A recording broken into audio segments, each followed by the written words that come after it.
Okay, so let's begin the class. I believe there were no questions on what was taught yesterday. So yesterday we understood, how operating income is calculated. This is the same thing. It just says that operating income is, anything after operating income is interest, non-operating income and gains to give you earnings before interest and taxes. Same thing as what we saw over here. Okay, so I mentioned this that um, this is EBIT, income from continuing operations before income tax is nothing but EBIT. Okay, and then you have EBT. Okay, earnings before taxes. And then you have your net income. The same thing over here. So operating income, add your interest or dividend income earned. Can you please mute your mic? Keep repeatedly telling whoever's got the mic on, please mute it. The moment you come to the class, your mic should be on mute, please.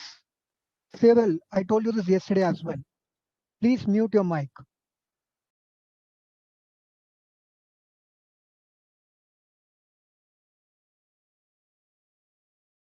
So you have operating income and then any interest or dividend earned, okay, along with your non-operating gains or losses, whatever it is, and gains or losses from discontinued operations, okay. And then you have your earnings before interest and taxes, okay. So this is a condition. So your operating income will not be equal to earnings before interest or taxes. It will be equal. So your operating income and your earnings before interest and taxes will be equal only if you don't have any additional interest or dividend income, non-operating gain or losses, income or gains from discontinued operations or losses, and any extraordinary events. If you don't have any of these, if these are not there in your statement of financial statement of income in your financial statements, then your operating income will be equal to EBIT. If any one of these is there, then your operating income is not equal to EBIT, right? So you have earnings before taxes. So you have your operating income, interest and dividend, non-operating gains and losses from discontinued operations gives you earnings before interest and taxes. Then you have a interest expenses. So interest expenses are your interest which you pay, not what you earn. The interest that you pay for the borrowings. For example, I gave yesterday that any debenture which you have borrowed for your expansion and any interest you're paying on the debenture is an interest expense. Can you please mute your mic and video? Ajish, can you please turn off your video and mute your mic?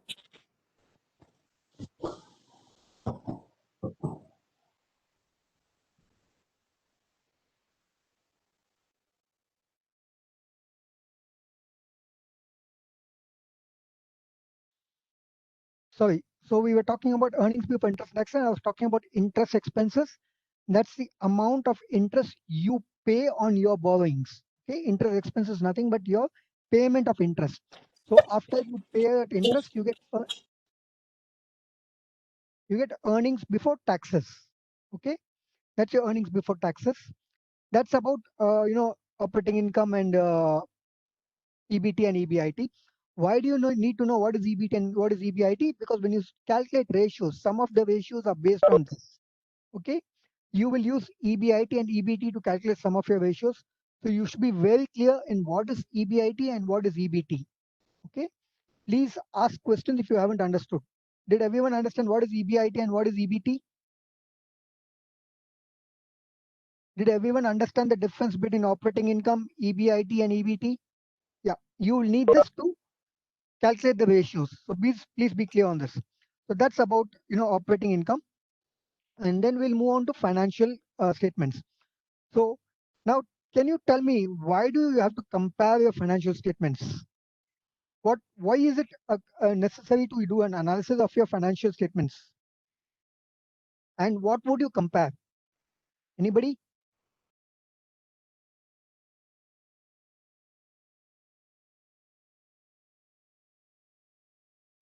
Anybody knows what you would compare or why you would compare? Previous figures versus current figures. Yes, very good. Compare the performance over the years. Yes. What else?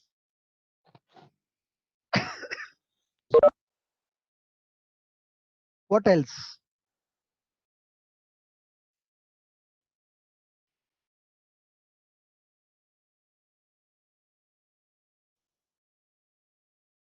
Anything else? Anybody else?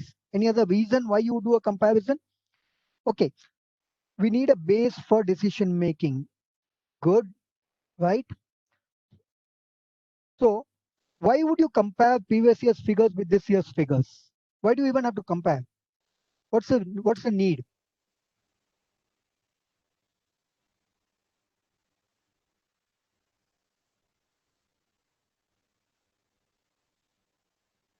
Position of the company between previous years. Yes, good. Growth of the company. Yes. It is basically to see the performance of the company, identify the trend. Yes, take decisions, right? Effect past effect of past decisions to make current decisions in order to achieve new goals, right? To see whether decisions taken are helping and whether the company is going. Yes, all these are the reasons. Okay.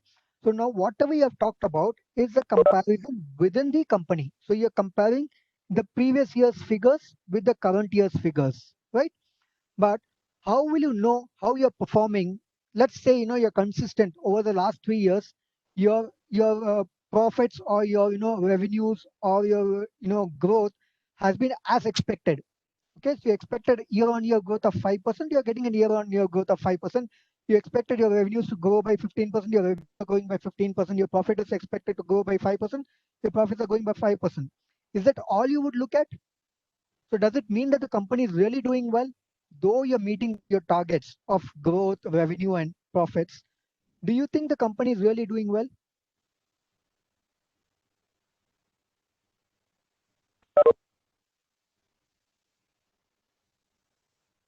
Do you think the company is really doing well just because it is meeting its targets?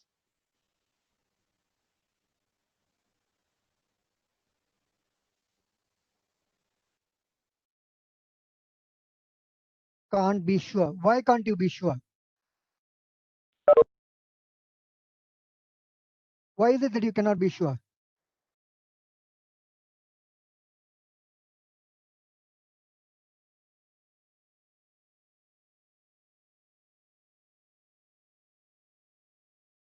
If debts are high, the company is in trouble, but you're still meeting your targets, isn't it? So you said, because just the quantitative factors are considered to see the good. Okay, that's fine.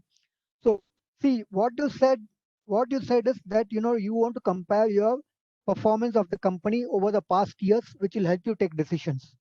So you're meeting all the required targets which you have put in to calculate your growth, your revenue, and your profits. So you're meeting all those targets. So why do you think the company may or may not be doing well?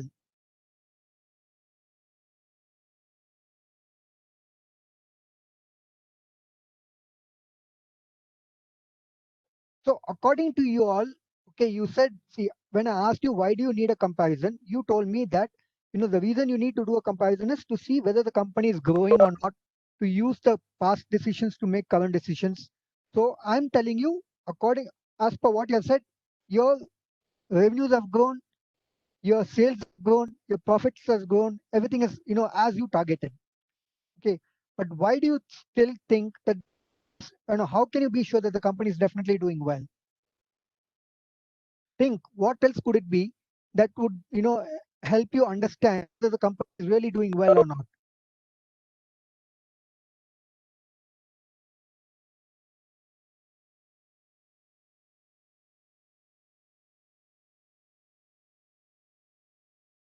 Think what do you think will make you understand that the company is doing well. Okay, let me give you an example. Okay, let me give you an example. So you have uh, two companies. Okay, i'm just using this as an example, so don't go by what I'm saying. I'm just using this as an example. You have Godrej Industries, okay, which is into consumer products, right? You also have Marico, which is into consumer products, right? Now, Godrej Industries wants a growth of 5% every year in the revenue and a growth of 10% every year in its profits. Okay, which it is achieving year on year. It is achieving.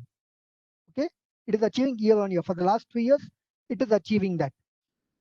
But Marico is having a growth of 15% in revenue and a 25% growth in profits year on year for the last 3 years. So do you think Godrej Industries is still performing well?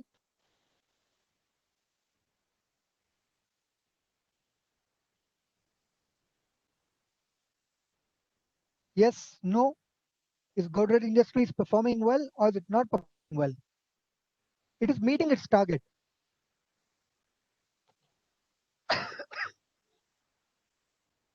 So let me put it this way. If you were to buy or you were to invest in one of these companies, which company would you invest in?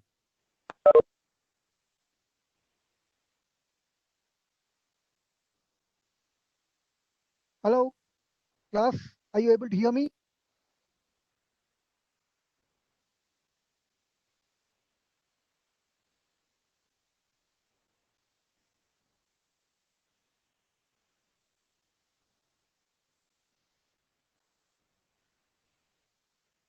Okay, I'm not getting a response. So just wondering whether you were able to hear me or not. So you have these two companies, Godrej, which is achieving its year-on-year targets, okay, which is it had set for itself, and Marico, which is exceeding certain targets. So which company would you invest in if you were to invest your money? So if you have 1 lakh rupees and you want to invest in one of these companies, which company would you invest in?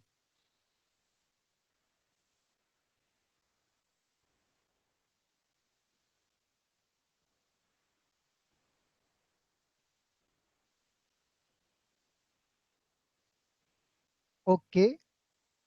So this is the information you have now. Okay. This is the information you have. This is the only information you have now.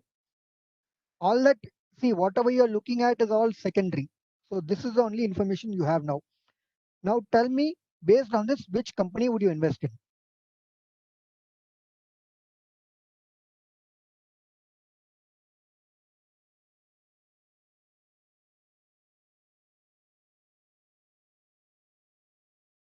You don't have any other information, you have only this.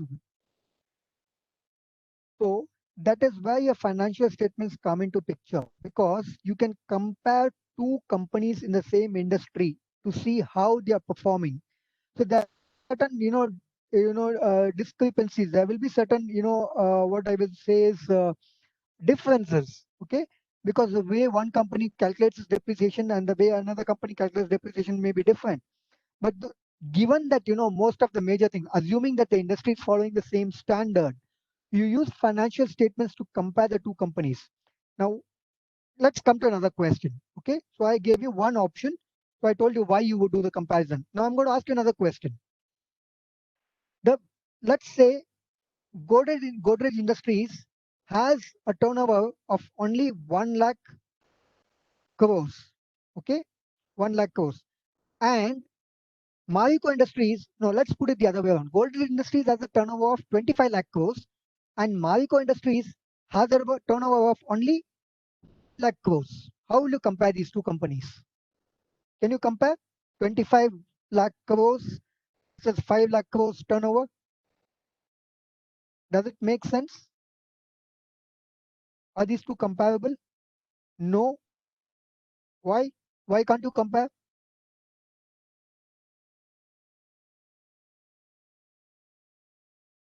Why can't you compare?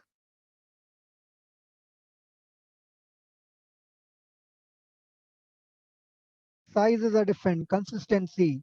So you're not, what you say is you're not comparing apple to apple. Is that correct? That is what it means, isn't it? It means you're not comparing apple to apple. Is that correct? Because yeah, of different sizes, right? Different levels of productivity and all that. You're not comparing apple to apple. But there are ways. There are ways you can do that. So that is what you're going to learn in comparative financial statement analysis. How do you use that? Financial statements to compare within the company as well to different companies. Okay, that is what you're going to learn in financial statements. See, comparative financial analysis, we often need to compare different companies, and we need to have a way to do that when companies are different in size. So this is exactly what you all told me. Okay, excuse me, sorry. So this is what you all told me. You cannot compare Godrej Industries, which has got 25 lakhs turnover, 25 lakh crores turnover, and Marico, which has got 5 lakh crores turnover, right? So comparison over time may be difficult as the companies grow or they get smaller. So you use something called as vertical common size financial statements and horizontal trend analysis financial statements. Vertical or common size financial statements. Okay, both mean the same. Called as vertical financial statements or common size financial statements, and horizontal financial statements or trend analysis financial analysis. Okay, so you use these two methods. Let's understand what these two methods are. Vertical common size financial statements. It's a simple vertical common size financial statement, covers 1 year's operating result and expresses each component of the financial statements as a percentage of total. Okay. So what that means is, this means that the fixed assets will not be stated as a dollar amount, but may be stated as a percentage of total assets. So what you're doing, yes, you can compare the percentage of the each financial statement. That's right. So what you're doing, you're converting all the assets, okay, as a percentage of the total asset, okay. And similarly, you're converting all your income statement, components as a percentage of the sales, okay. We will see how that happens. So this is basically what you will do in a vertical common size statement. So you will convert it into percentage. Now tell me, so you have a company which has got 25 lakhs cost, 25 lakh, uh, 25 lakhs crores turnover, and you have another company which has got 5 lakh crores turnover. Okay, can you compare these two? Because now you're converting everything into percentage. So if I tell you, okay, the percentage of Godrej, the, then let's say, yeah, okay, better now. Okay, so what I was telling you is, so now can you compare? So let's take the example of two, the Godrej and the Marico, which we were talking about as examples, and they're only purely examples. Okay, so if I tell you, okay, the net profit of Godrej as a percentage of sales is 15%. Okay, and the net profit of Marico as a percentage of sales is 20%.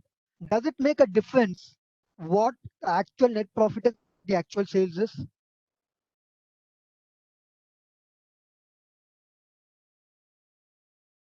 Does it make a difference? Because I've now converted everything into percentage, isn't it? So percentage of sales, irrespective of what the sales is, I know that Marico is having a better profit margin than Godrej. Okay, now the figures are comparable because you have converted both into percentage.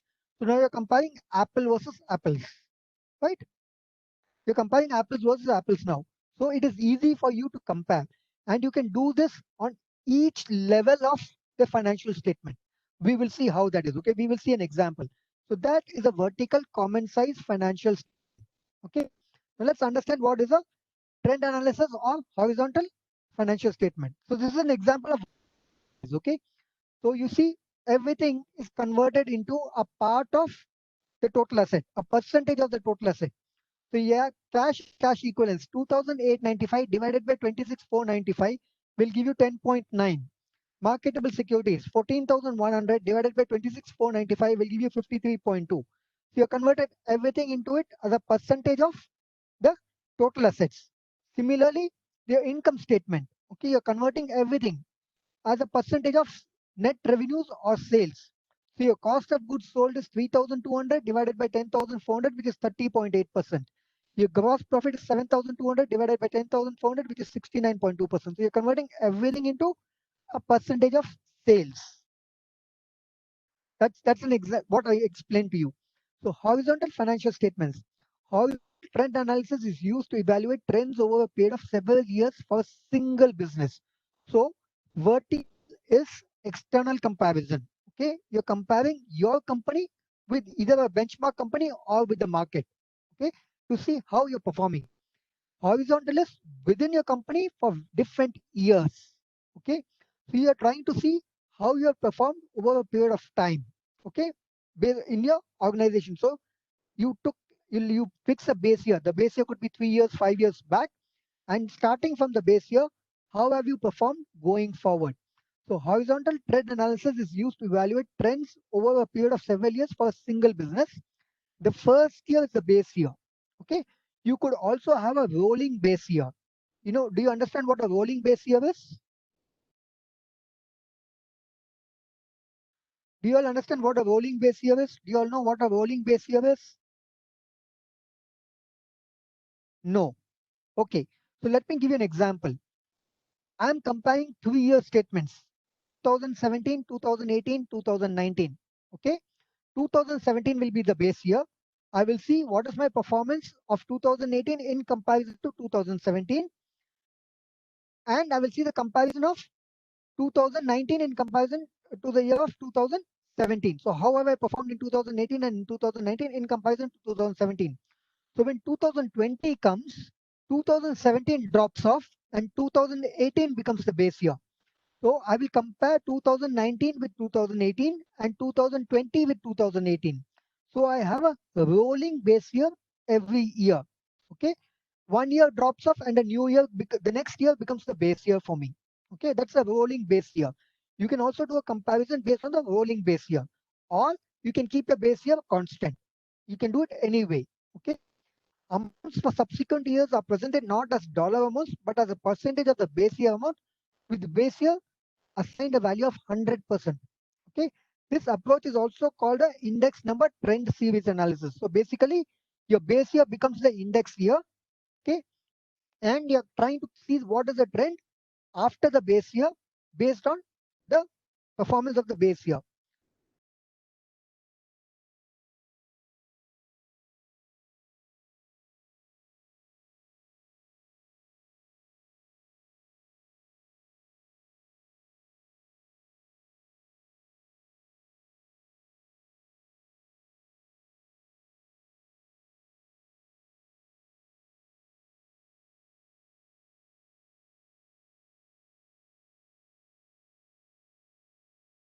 Okay, that's about the approach. So base year, right? So this is an example. So this becomes your base year. Year one becomes your base year. Okay, and you are comparing your year two figure and year three figures with year one figure. So you will convert all these figures as a percentage of this year one. Okay, so that is how it's done. So you'll see this here. So year one, everything is 100%.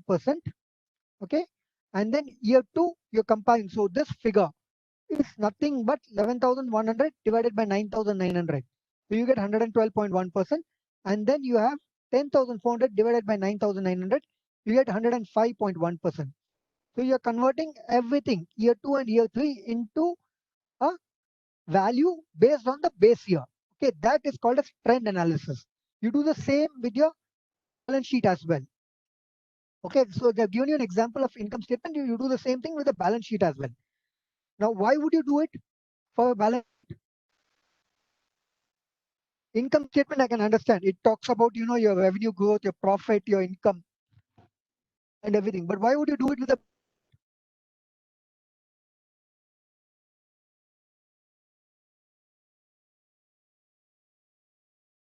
Can you think?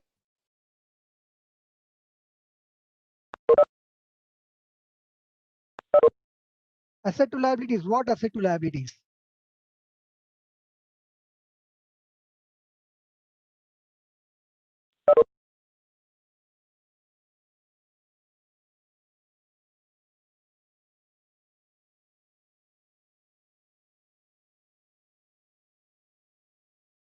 Working capital purpose.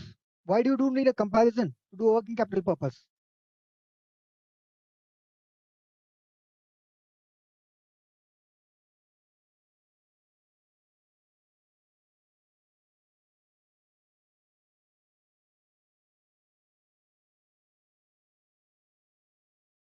To see if there's increase or decrease in asset liabilities over years.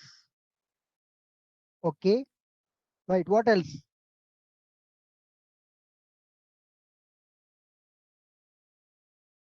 The ratio of assets against liabilities to identify solvency. Okay, what else? Finding each department's performance. Okay,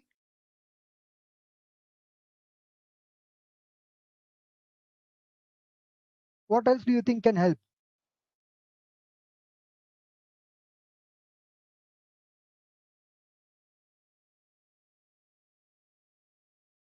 What else? See, basically you do a year-on-year comparison, inventory part measure. So basically you do a year-on-year comparison to understand where you are currently, in comparison to the previous year. So one, it tells you, okay, about your solvency. That is right. Okay, so it tells your solvency, right? And it also tells you about, like you said, some of you said working capital, okay, assets and liabilities. It also tells you, okay, about your debt. Okay, are you borrowing more or are you borrowing less? Okay, so it tells you about that as well, isn't it? So in a year, you might have borrowed more because you have an expansion, right? It tells you what is the amount you have borrowed. So because of that, how does it impact your debt to equity ratio? How does it impact your total asset turnover ratio? It tells you all of that. Okay, it gives you the information about all that. So you use it to understand how your company is performing in relation to the financials. Okay, in relation to the financials. So that is why you use a balance sheet. Okay, because see, let me give you an example. Okay, so let's say you're comparing 3 years, year one, year two, year three. Okay, and you have a balance sheet, and every year you see that your accounts receivable, okay, your balance, year-end balance of accounts receivable is going up. It is consistently going up. Okay, how will you know why is it going up if you don't do the comparison, isn't it? So there could be a genuine reason. There could be a genuine reason. Your sales have drastically, gone up. That is why your accounts receivable is also increasing. That could be one of the reasons. Okay, but on the other hand, it could also mean that, okay, you're not collecting your money promptly. So if you're giving a credit of 30 days, and if you're not collecting your money promptly, okay, they are becoming long overdue. That is why you find that your accounts receivable is accumulating. Okay, so all these analysis do using a balance sheet and income statement. Some of it you can do using only a balance sheet. Some of it you can do using only an income statement. Some of it need both the income statement and the balance sheet to do such a comparison. Okay, so it depends upon what you're going to do. So when we do ratios, you will understand where income statements are used and what ratios you can do with only the balance sheet. So you will learn all that. Okay, for now just understand why you need to do the comparisons. So how do you calculate? It's year 2 minus year 1 by year 1. Similarly, it will be year 3 minus year 1 by year 1. Okay, so that's how you calculate. So this is an example of assets. Okay, year 2, year 3. I told you. See, in this case, okay, in year 2, the accounts receivable was only 3,670. It was 3,675. But in year 3, it's gone down 700. Drastic reduction, 81% reduction. So won't you need to know why there is an 81% reduction in your accounts receivable? Is it why? Because the sales have fallen by 60%? Is it because of that? Or what? Is it that you have stopped credit and you're doing only business on cash? Or you have become more efficient in collecting your debts? It could be anything, right? So you will understand, you will do the analysis. Like I mentioned, you will use this information to put in different types of ratios to understand. So in some, you will use only the income statement. In some, you will use only the balance sheet. In some, you will use a combination of these. Okay. Now, financial ratios and ratio analysis. Before we go there, so do you have any questions on financial statements?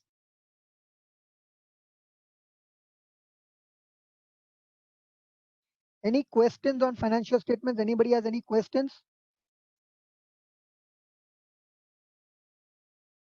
What we can assume about inventory if it is less? It depends. You will have to analyze and see. Is it because you are able to use more of inventory, okay, or more of production?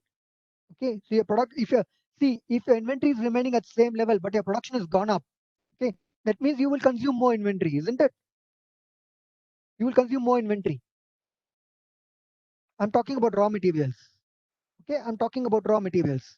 On the other hand, if you're talking about finished goods, okay, your production has gone up, but if you're not able to sell off, then your finished goods inventory will go up. Okay, it could be that way. That's another way. You're converting it. So sales is always at 100%. Okay, you're comparing the sales at 100%. So you're saying that is 100% of the sales. So there are ways to compare. There is something called as, sales also. When you learn the ratios, you will learn how you can compare the sales also. Okay, there are different ways you can use. There are different ratios which you will learn. So when you learn the ratio, you will learn about all the things, all the components of an income statement and balance sheet comparison, different ratios, where in some ratios you'll use sales. Okay, so that will tell you whether the company is performing well in terms of sales or not. Okay, sales to total assets turnover ratio. Okay, so that will tell you. You can compare two companies based on the sales to the total assets. Okay, net income to sales.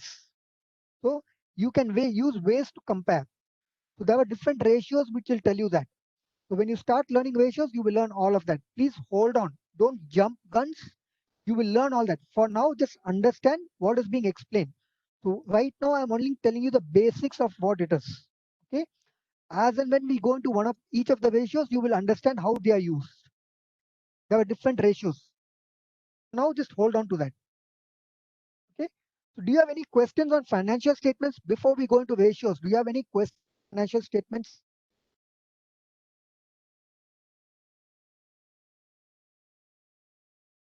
Any questions? Anybody has any questions on financial statements?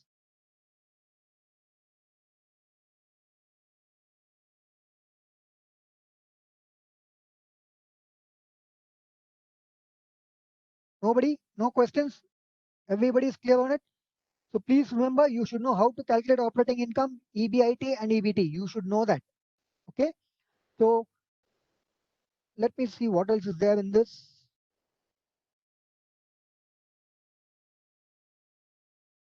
Okay. So this is an introduction to ratios. Okay. Do you want to go ahead with the introduction to ratios, or do you want to, do some questions on financial statements?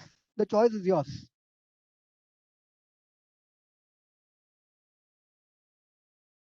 Do you want to continue with the introduction to ratios, or do you have questions on financial statements?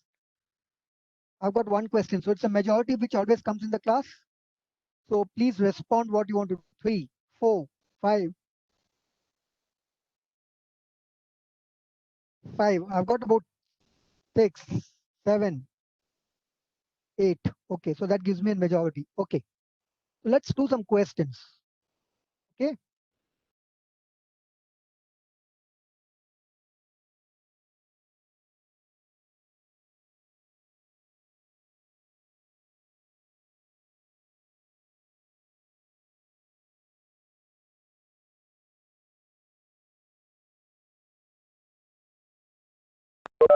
Just give me a minute while I pull up the questions. Just bear with me, please.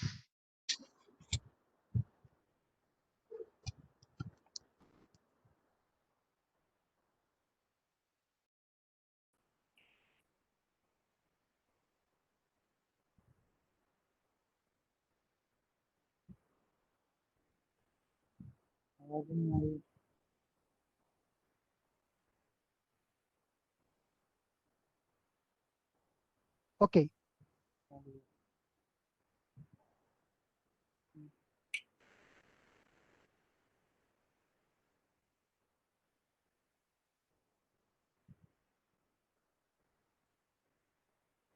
Vineet Jain, I see you're logged in twice. Can you please log off from one of the devices? You cannot use two devices to log in. Please log off from one of the devices.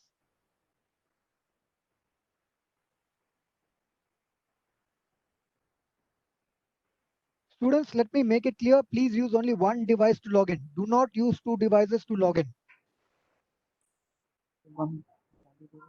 Okay.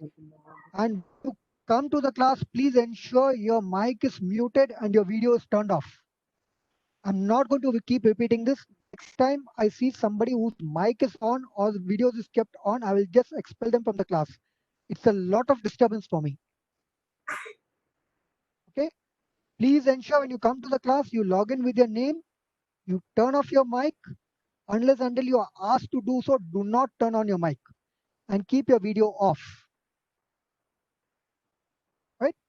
Okay. So are you all able to see the question bank? Are you all able to see the question bank?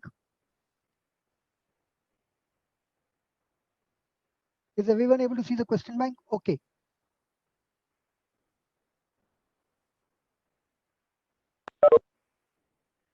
Okay. So let's start with a simple question.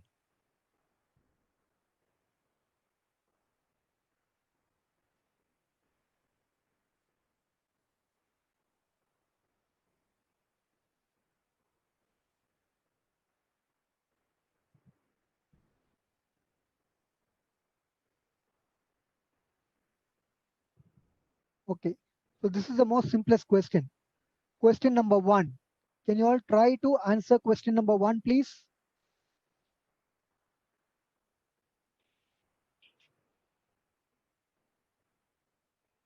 Try to answer. We will do it in the class. Don't worry about it even if you get it wrong. What is important is you attempt to solve it.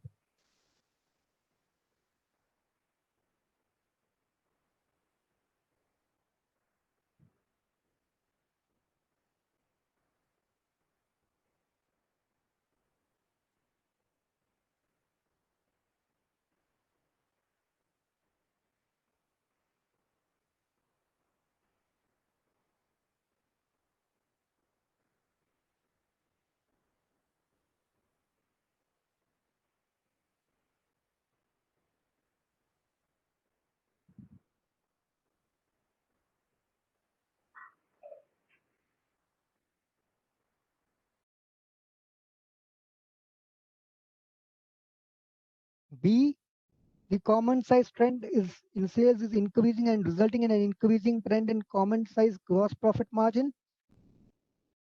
Okay.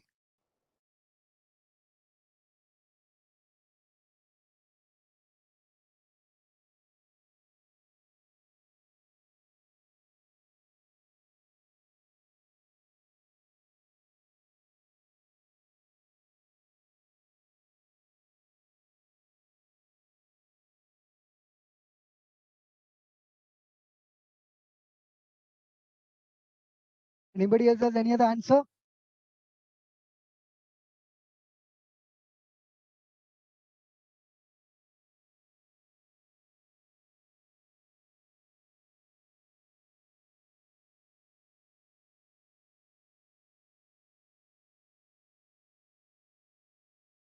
I have only one person who's answered. What about the others?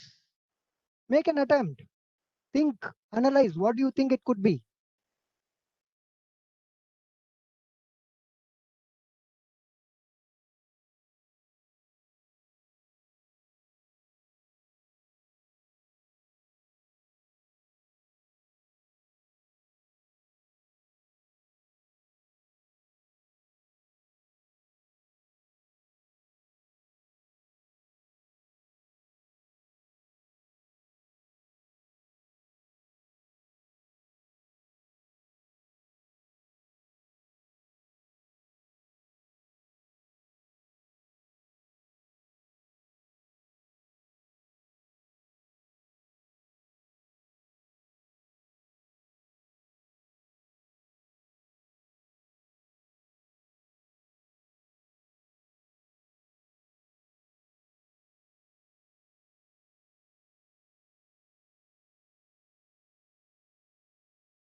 Students, are you all able to hear me? I don't see people attempting.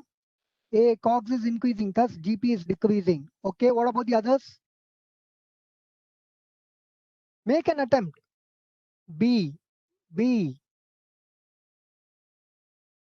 B is the common size trend in sales is increasing and is resulting in increasing trend in common size gross profit margin.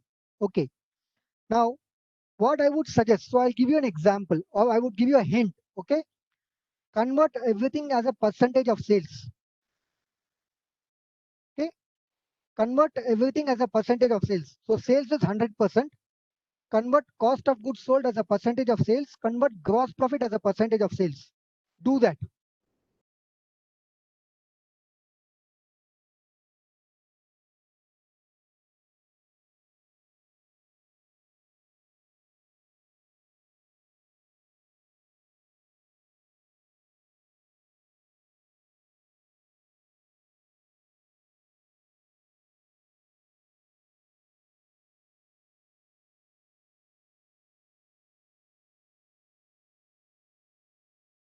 A.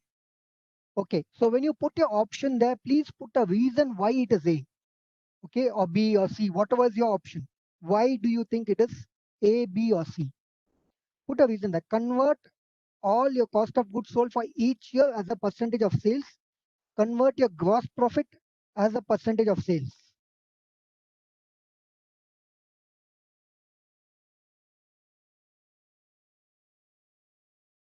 And tell me which option you think now.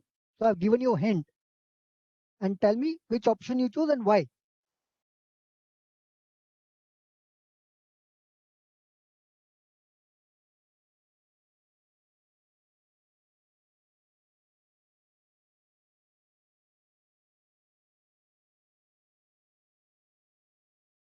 Okay, sales is high, fine. So that's your logic.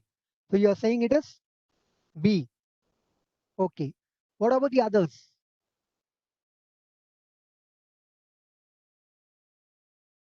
I will explain. Don't worry about it, but I want you all to attempt first.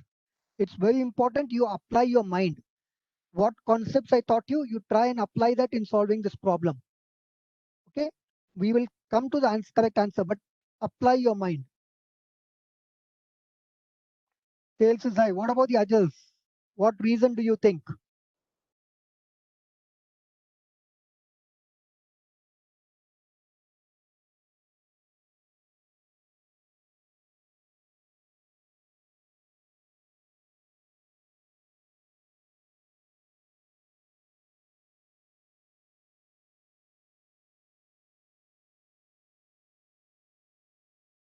Any other reason? No? Yes? No? Okay.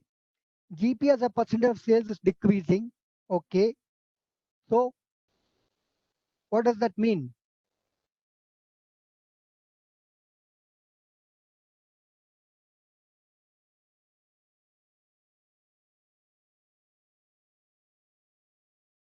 Okay. Com COGS is increasing and GP is decreasing. Absolutely right. COGS is increasing. So what does that mean? What does that mean? So it is still A, common size gross profit has decreased as a result of increasing common size trend in cost of goods sold. Okay. So what does that mean? A. Now do you understand the difference between A and B? See, the very fact that you learned that you need to convert everything into percentages, you forgot to apply. Okay. So you all were just looking at the numbers. You are all looking at the numbers. I clearly told you all, when you want to compare financial statements, you need to convert them into percentages. Then only you can do a realistic comparison, right? So you all forgot to convert it into percentages. And you were looking at only the numbers. The numbers were showing an increasing trend. So you said, no, sales are increasing, so it's good. Yes, absolutely right. Okay. Thanks for putting that over there, Ajinkya. But that is a very, relevant information. Now, you understood that COGS are increasing, gross profit is decreasing. You also see that the sales are increasing, right? You also see that the sales are increasing. Is that correct? Everybody is seeing a sales increase? Year one, year two, year three, sales are increasing. True? Yes? No? Now, below that, they have given you something. They have given you something called as inflation factor. Okay? What does inflation factor mean?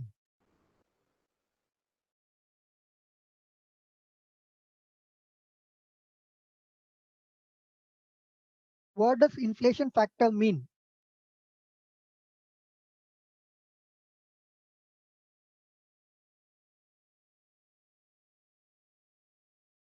Anybody? Anybody who can answer that? Decreasing purchasing power come, yes. So in terms of sales, what does it mean? So you're right, decreasing purchasing power is correct. So in terms of sales, what does it mean?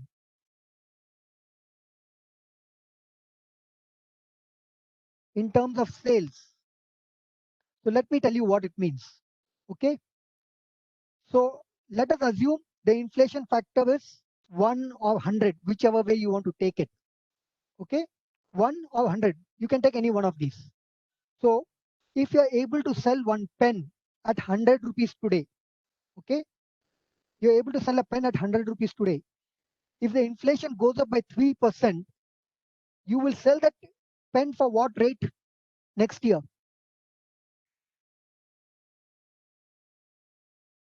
103. But the 3 rupees increase which you got, the 3% increase which you got, is that really an increase? No, it is only a nominal. It is not a real increase. It is a nominal increase. The increase is due to inflation. It is not due to either your cost coming down or your selling price actually going up. It is the increase due to an inflation, right? So if you look at this, the sales is going up only because the inflation is going up. Okay. Similarly, your cost of goods is going up only because inflation is going up. But cost of goods is an expense. So the moment it goes up, your money which goes out is more. Okay. Unlike sales where the money comes in. When the money comes in, the value of the money which comes in is coming down because of inflation. But when money goes out, okay, the amount which is going out is more because of the inflation. So the COGS is actually going up. So like Ajinkya has put up over there, if you see, okay, if you see what Ajinkya has put up over here in the chat, I don't know whether you all can see the chat or not, but Ajinkya has clearly put up the calculation. COGS is 60% in year 1, 60.38 in year 2, 60.71 in year 3, and 60.71 in year 4. Due to which your gross profit has gone down from 40 to 39.62 to 39.29 to 39.29, right?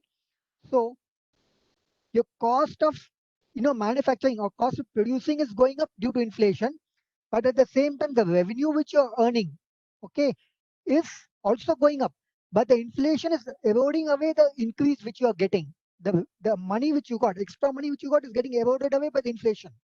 Okay, so your real revenue is not going up. Because of these two combinations, your gross profit is coming down. Okay, your gross profit is falling. That is why the common size gross profit percentage has decreased as a result of increasing common size trend in cost of goods sold. That is the reason. Okay, now let's look at the other options. The common size trend in sales is increasing and is resulting in an increasing trend in common size gross profit. No, your sales is increasing, but your profit is not increasing. So that is wrong. Okay, let's look at C. C says the common size trend in cost of goods sold is decreasing, which is resulting in an increasing trend in common size gross profit. No, that is also wrong because your cost of goods sold is increasing and your gross profit is decreasing. So that is also wrong. Let's look at D.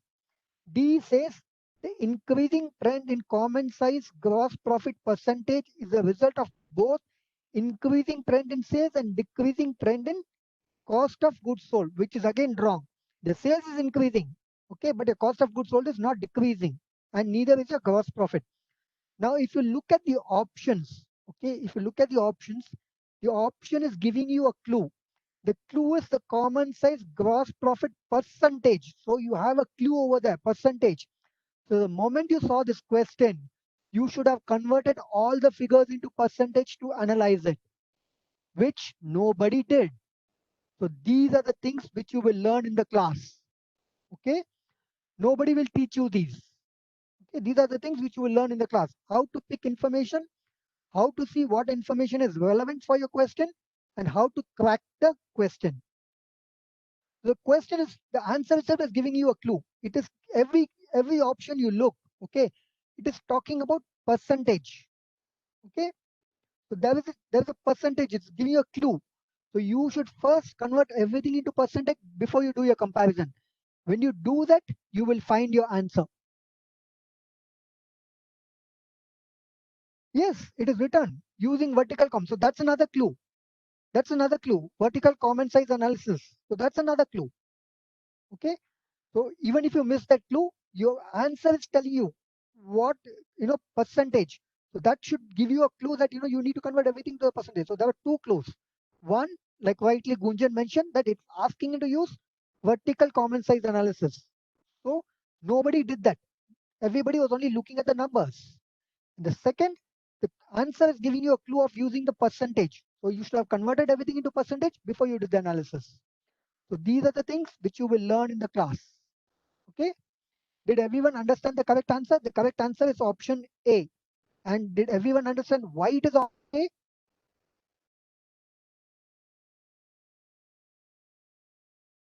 Did everyone understand why it is option A? Okay. So that's how you need to analyze the question and that's how you need to answer the questions as well. Okay. Let's see if there is another question.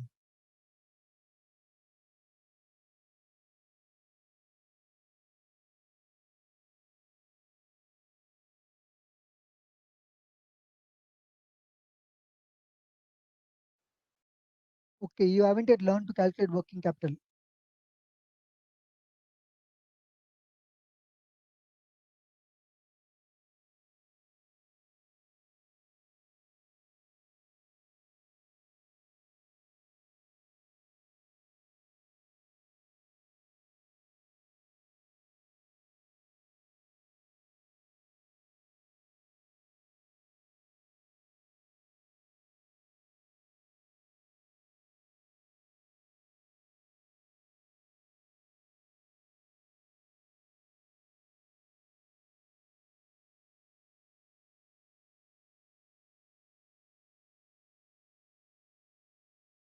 Okay. Rest of it are ratios. Let me just get some more questions. Just hold on. I will get you one more question. Just give me a minute.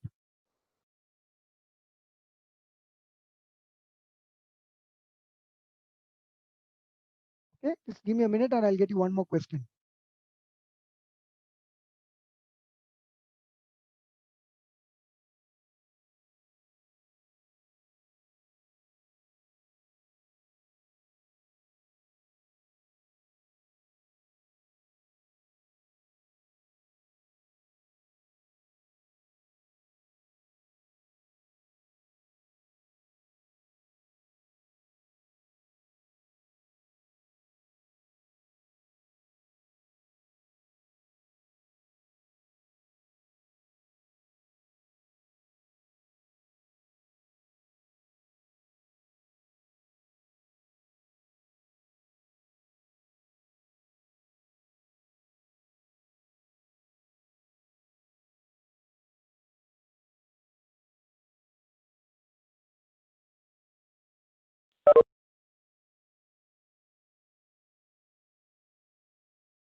Okay.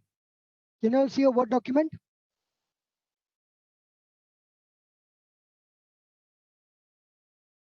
Okay. Answer this question. A common size statement is helpful for.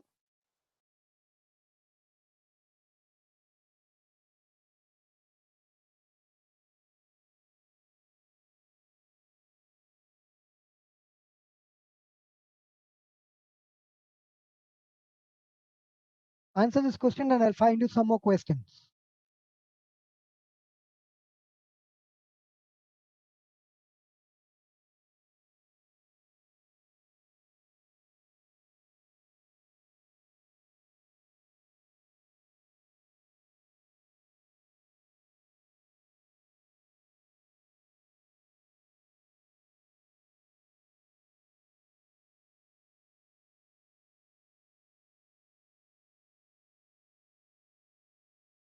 Yes.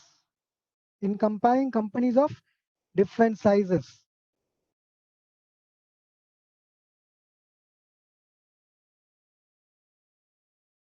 That's the right answer.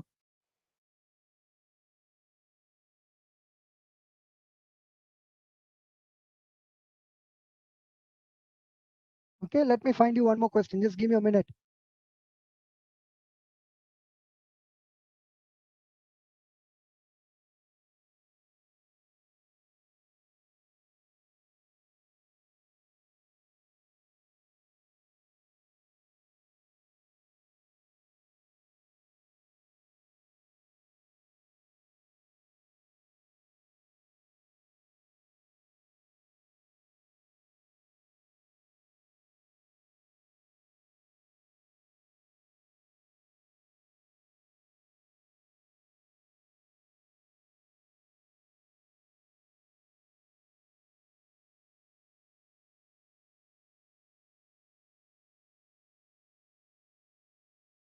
Just give me a minute. I'm just trying to find you one more question.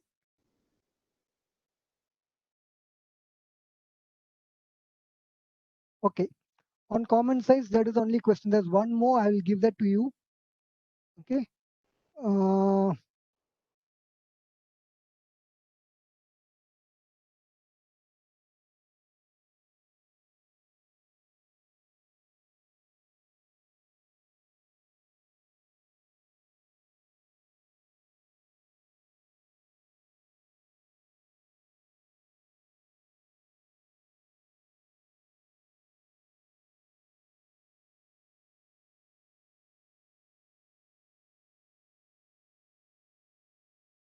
so this is A,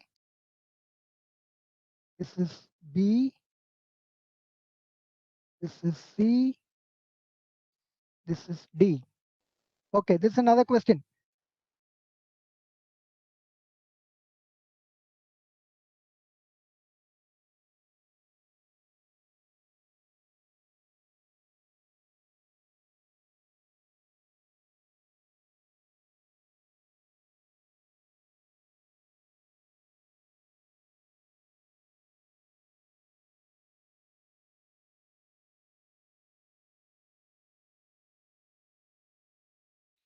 The controller of Omnicorp asked the financial analyst to calculate a common size financial statements for the past 4 years. The controller is most likely looking for which of the following: how the company is earning its profits, the growth rate of sales, trends in expenses as a percentage of sales, how C, sir. efficiently the company. Please use the chat, do not use the mic.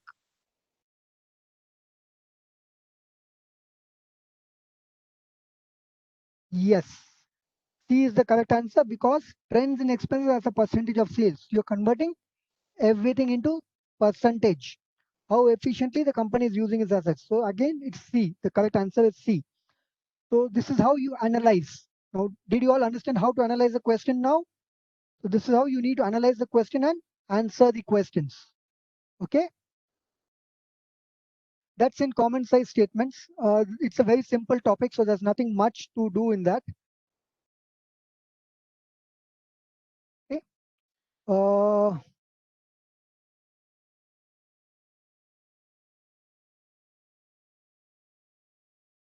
okay. So let's move on to understanding the basics of ratios. Okay, let's do that.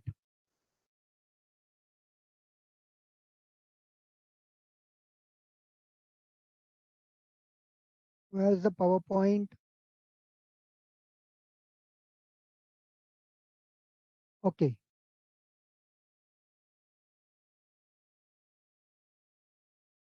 Can you all see the PowerPoint now? Is everyone able to see the PowerPoint? Okay. So let's understand financial ratios. So before I start teaching, so what do you understand by financial ratios? First of all, tell me what is a ratio? What is a ratio?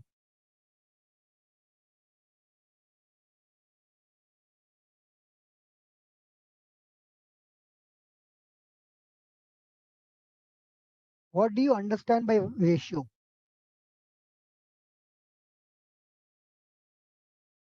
It's compares values. Okay, relation between two amounts. Is it only amounts? What if I tell milliliters of versus liters? Comparison of balance sheet items. So you all are now talking about financial ratios. Okay, but I ask you, what is ratios? Okay, what do you understand by ratio? Correlation. Exactly. That's the word I was looking for. Okay, correlation. How are they two related? Okay, how are these two related? Excellent answer. So that is what ratios is. Now, what is financial ratios?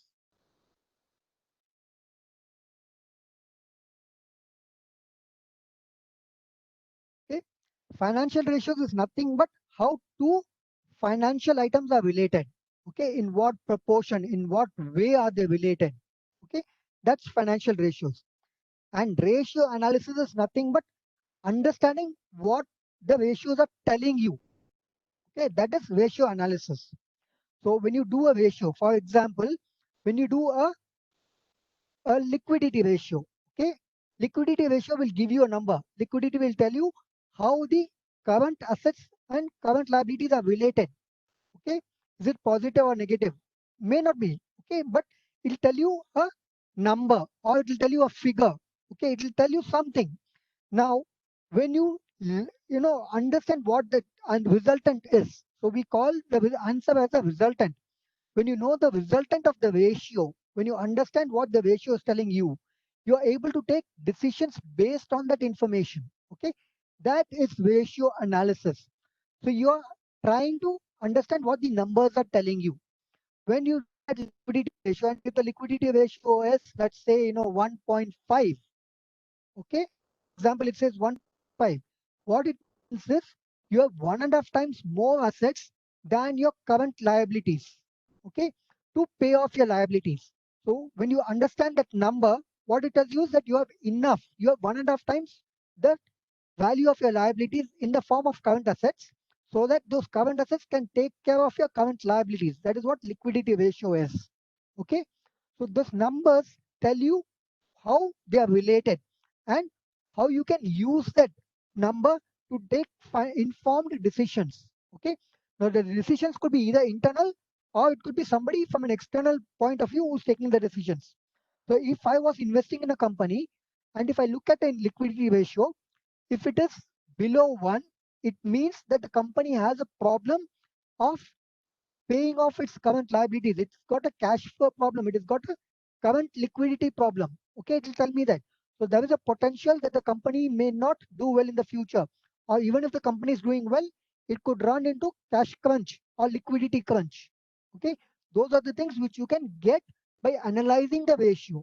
Okay, so financial ratios are two related financial items. It could be either an income statement and item and a balance sheet item, or it could be two balance sheet items, or it could be two income statement items. Two financial items which are correlated to each other, which tell you something about the correlation. And that something about the correlation is a resultant ratio. And that you use to understand how it impacts the finances of the company. Okay, that's what financial ratio analysis is. So let's understand this. A ratio by itself is only a number. Okay, so it's just a number.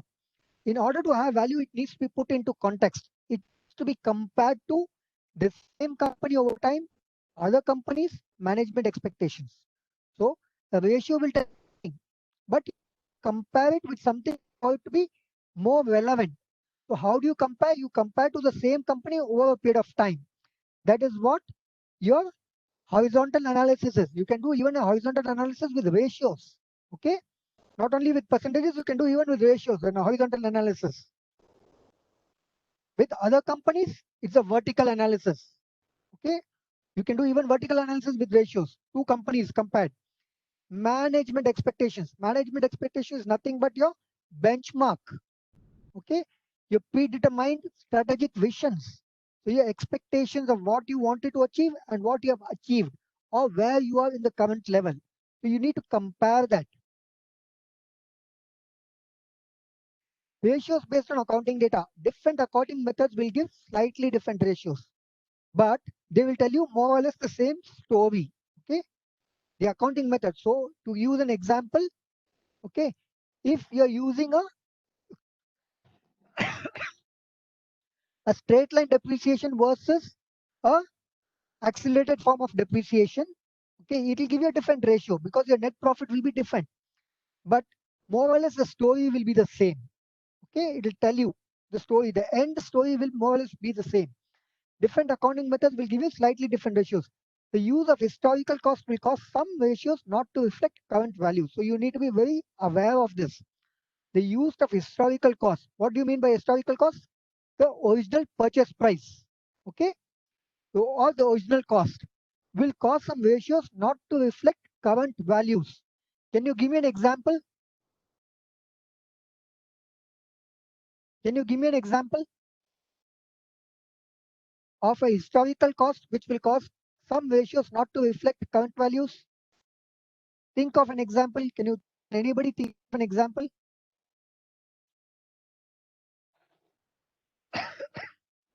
Excuse me. Can anybody think of an example?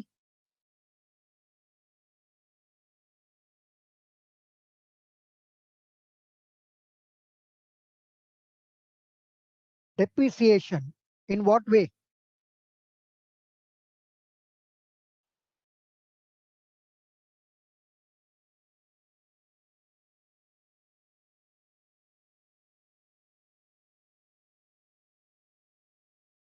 But it is already depreciated, isn't it? So when you take into account depreciation, it has come down to the present value, isn't it? Whatever you estimate it to be a present value, it's come down to that. Lease payments. What do you mean by lease payments?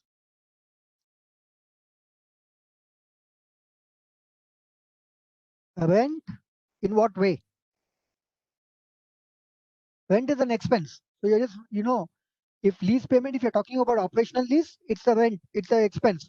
So it will reduce your profit. So which you're going to actually pay the rent as. So why? Why will it? How is it an historical cost? Rent is not a historical cost.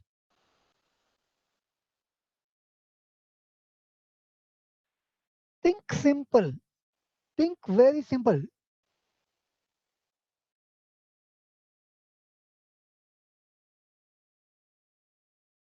Sunk cost. Okay. Replacement cost of an asset. Yes. Replacement cost, yes. But what kind of a replacement cost? So I'm talking about you're not replacing anything now, okay? What I'm talking about is a ratio being skewed because you're using a historical cost. That is my question. NRV? No. Cost of land. Excellent. Why cost of land? Can you explain that? Why cost of land? Can you explain that? Appreciable asset. It increases. So why? What do you mean by that? Explain that to me. You're on the right track. You're absolutely on the right track. But explain that to me.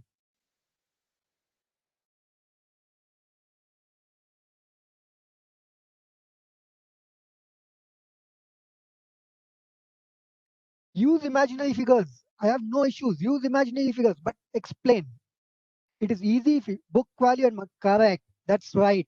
Book value and market value. Yes, it is shown at an historical value. Land is at book value. Absolutely right. You're right over there. Right? So now do you understand why your ratio might be incorrect because you're using a historical cost? Right? So you bought a land at $100,000, for example. Okay? And today it is worth $500,000. But your book is still showing the value of land at only $100,000. So when you calculate the ratio, when you actually calculate the ratio, you're using an incorrect base. You're using a $100,000 base to calculate the ratio, whereas the real value of a land today is $500,000, right? So your ratio will be skewed because it is using a historical cost. It is not using the current value of the land, right? Did you all understand that now? Did you understand? So think simple. So always think simple. Can you give me one more example? Think of one more example where you can manipulate your ratio.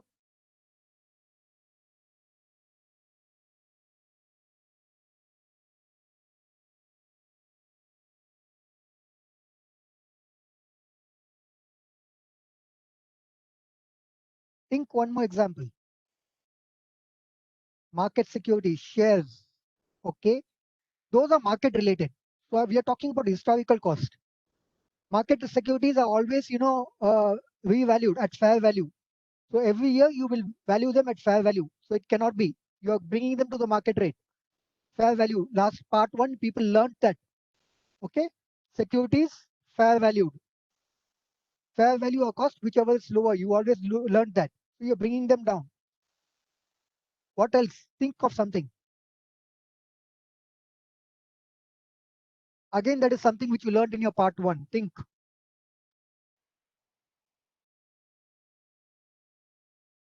Valuation of inventory. Yes, no. FIFO versus LIFO.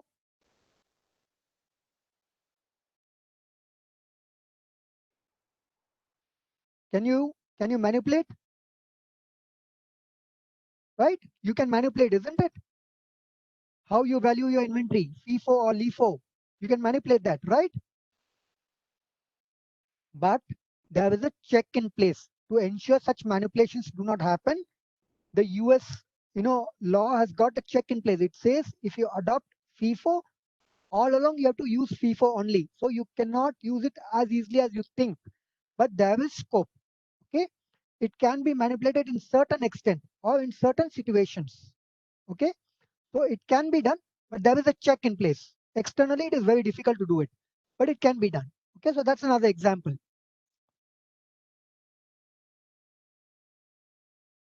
Another example could be goodwill. Yes, goodwill which has gone up, but you don't raise your goodwill. You don't increase your goodwill on the books, right? Okay. So what are the rules? So there are certain rules for calculating ratios. Okay. When a ratio includes both balance sheet amount and income statement amount, the balance sheet balance should be average balance instead of year-end balance. Okay. So when you're calculating a ratio, and if you're using one figure from income statement and another figure from the balance sheet, okay, the balance sheet figure should be an average balance. It should not be a year-end balance. So how do you get an average balance? How do you get an average balance?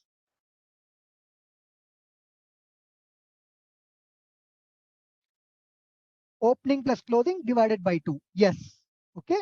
That is how you will get your average balance sheet balance income. Okay. The figure, balance sheet figure. Income statement amounts that are for less than 1 year should be annualized to present the amount as if the income level had been attained for a full year. What does this mean? So if the question gives you that the interest is 2% per quarter, okay, so you have to annualize your interest rate. So what will be the annualized interest rate? What will be the annualized interest rate? If it is 2% per quarter, 2% per quarter will be 8% per annum into 4 quarters. Okay, so you will annualize your income. Okay, so when you use a balance sheet figure, it has to be an average of the opening and the closing balance. And when you use an income statement figure, it has to be annualized if it is not given for an annual period. Okay, so you need to remember that. Income statement amounts that are for less than 1 year should be annualized to present the amount as if the same income level had been attained for a full year. So that's two rules you need to keep in mind. Different companies, different ratios. Different companies may have slightly different ways that they calculate a ratio. Okay, so it might be a little different. Like you gave an example, depreciation. If one company is using a straight line depreciation and another company is using a different method of depreciation, the ratio will be slightly different because of the variation. Also, a company might include a certain figure in the balance sheet, but another company might exclude it from the balance sheet. So you might find slight differences. Okay, so when you study about the limitations and advantages of ratios, you will learn that. Okay, so don't worry too much about it. IMA has published ratios that they use on the exam, and you need to know these. Okay, so these are the ratios you're going to study. So what are the ratios? Categories of financial ratios. Liquidity ratio. Okay, financial ratios are classified into 5 different categories based upon what they're measuring. Liquidity ratio. What is liquidity ratio? The ability of the firm's cash resources to meet short-term cash obligation. So it is basically, do you have sufficient money? Okay, either in the form of cash or something which you can convert quickly into cash to meet your short-term obligations, short-term liabilities. That's your liquidity ratio. Leverage or capital structure and solvency ratio. The firm's ability to satisfy its long-term debt and investment obligations by looking at a mix of its financing resources. So liquidity talks about short-term, leverage, capital structure, and solvency talks about long-term. So if you have taken a loan for 10 years, which is repayable over 10 years, do you have enough assets to repay that loan over a period of 10 years? Are you able to generate enough income to service that loan, to repay that loan? Okay, that is what you will look at in the second ratio. Third ratio is activity ratios. Firm's ability to manage its current assets and current liabilities efficiently. So what it measures? It measures whether you are utilizing your current assets and your current liabilities efficiently. Are you getting the maximum benefit out of your current assets and your current liabilities? Are you able to, you know, make the best use of your current assets and your current liabilities? That is what activity ratios is. Profitability analysis measures the firm's profit in relation to total revenue or the amount of net income from each dollar of sales and its return on invested assets. So this talks about how profitable your company is in relation to the sales or in relation to the money that you have invested. Okay, it could be either way. So in relation to sales, it is profitability, net profit versus sales. In relation to your total assets, it's your return on investment. Okay, return on investment and return on sales, revenue and assets or investment. Okay, that is what profitability analysis is. So if I invest $100,000 today, and if I'm making $1,000 on a sales of $10,000, what is my return? 1,000 divided by 10,000. So 1,000 is a net profit on sales of 10,000 is 10% return on sales. 1,000 divided by 100,000 is a 1% return on my investment. So that is the two way you calculate your profitability. Market ratios and earnings per share analysis or shareholder ratios. Market ratios or shareholder ratios which describe the firm's financial condition in terms of amounts per share of stock. So this is what the market uses to understand how well the company is doing, how much of profit it is making, how much of return is it giving to the person who is invested in the shares of the company. How is it utilizing the money which a person has invested in the shares of the company? That is what a market ratio is about. Okay, it is basically if I invest money in a company's shares, what is the return I can expect? Okay, or how much is the return I'm getting? That is what you study in market ratio. So these are the 5 categories of ratios you study. So what are the ratios you will need to know in the exam? Calculate the ratio, understand what the ratio means. So calculate the ratio, simple calculation. You know what figures to use, you use the figures to calculate the ratio. Understand what the ratios means is very important. Okay, what it means is what is this information or what is the story the ratio is telling you? What is the information the ratio is giving you? Okay, use that information to understand whether the company is doing well or not doing well, or what can be changed in the company using certain ratios. Okay, so that is what you learn now in this course of this topic. That is what you will learn. So that's calculate the ratio, understand what the ratio means, identify ways in which ratio can be changed. Okay, so if you know that there is a ratio which is not good for the company, how can you improve the ratio? Okay, what if you improve, what will your ratio improve? That is what you will look at, and you will identify ways. Flashcards are big help for this because they are quick reference guides for the formulae and for understanding how the ratios are impacted. So please use the flashcards.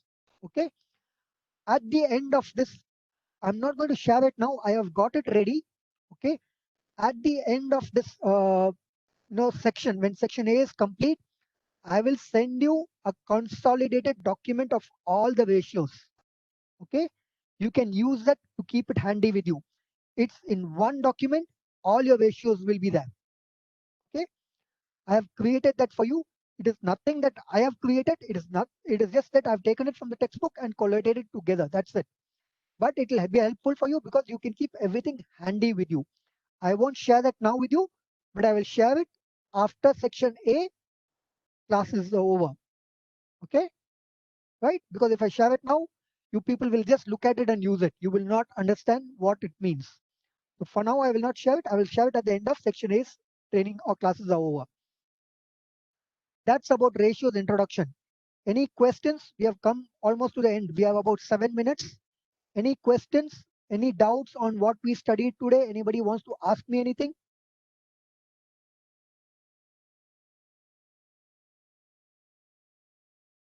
Anybody who wants to ask me anything? Any questions on what we studied today?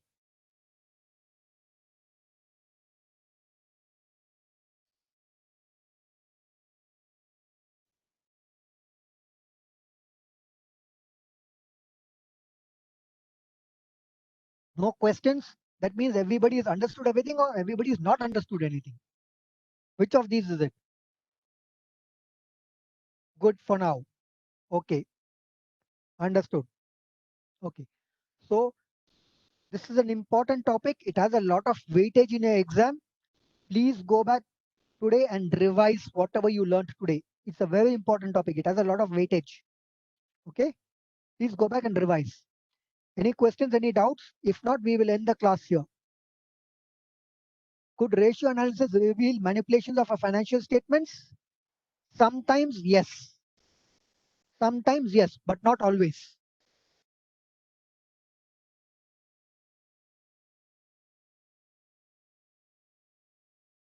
Okay, sometimes yes, it could.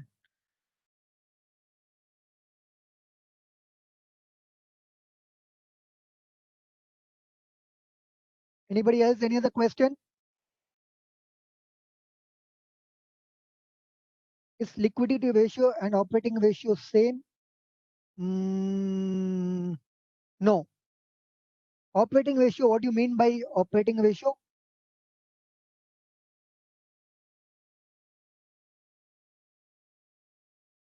Operating ratio could be, I could interpret it in different way. Okay? If you're talking about operating income versus your total assets, no. Liquidity ratio and operating ratio are not the same.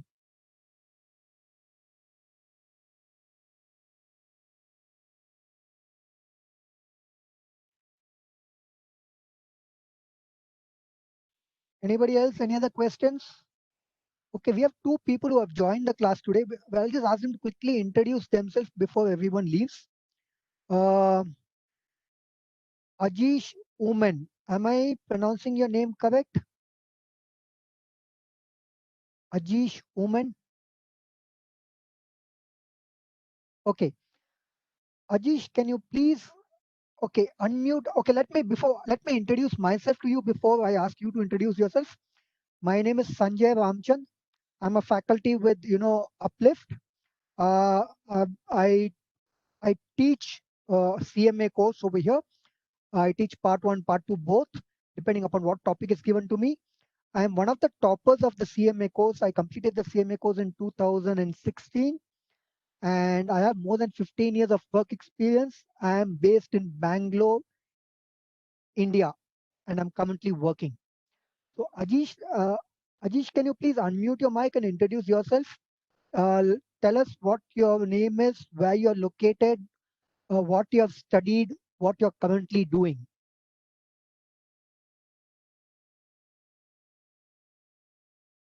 We can't hear you, Ajish.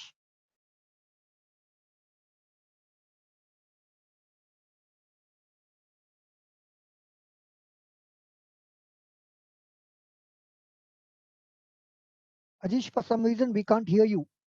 You can type out your introduction in the chat. We can't hear you. You can just type out your introduction in the chat. You're working in Doha, Qatar. Okay. What's the education background?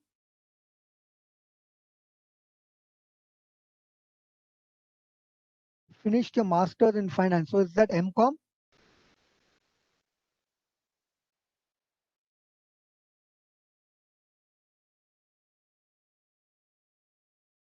Okay.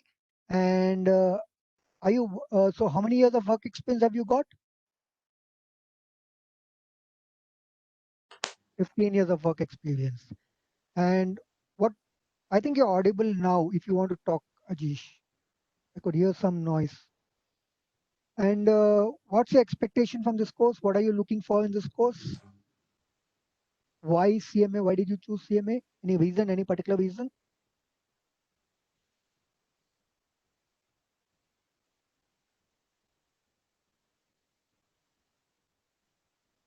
A better opportunity. Okay. Thank you, Ajish. We have another person by the name Atul Raj. Atul, can you please unmute your mic and introduce yourself? Please let us know the same things. Where you are based, what do you do, what's the educational background? Hello. Yes, Atul, we can hear you, but you're very faint. Uh, okay. Sir, I am from Qatar. Actually, I am India, but now I am in Qatar, and I Okay, completed MBA Finance, and I right. have 7 years of experience. Hmm. Oh, are you Then currently working? I actually, yeah, currently working. Okay, yeah, please go ahead. You actually? I actually completed the ICWA Part 1 in India, Okay. but And then that one you I went to just, work. yeah, I went to work. But here, more demanding UCMA. Yes, I know Middle East has a lot of demand for CMA. There's a lot, actually, there are a lot of Yeah, opportunities for CMAs in Middle East. yeah, yes. Right. So the other students, please make a note. If you complete your CMA, you have a good opportunity in Middle East. And Ajish and Atul will help you get jobs over there. Yeah. Right, Atul? Right, Ajish? Yes. I can also apply online. You can help with the online. Yeah. Okay. Thank you, both of you. Thank you for the introduction. I hope you enjoyed today's class. Do you have any questions Yes, to sir. ask me? No, sir. I will ask later. All right. We are done with today's class. That's the end of today's session. I'm here for the Okay, next okay. 5-10 minutes. If anybody has questions, is free to ask me that. Otherwise, good night and stay safe, folks. Okay, okay, sir. Good night. Tomorrow will. Good night.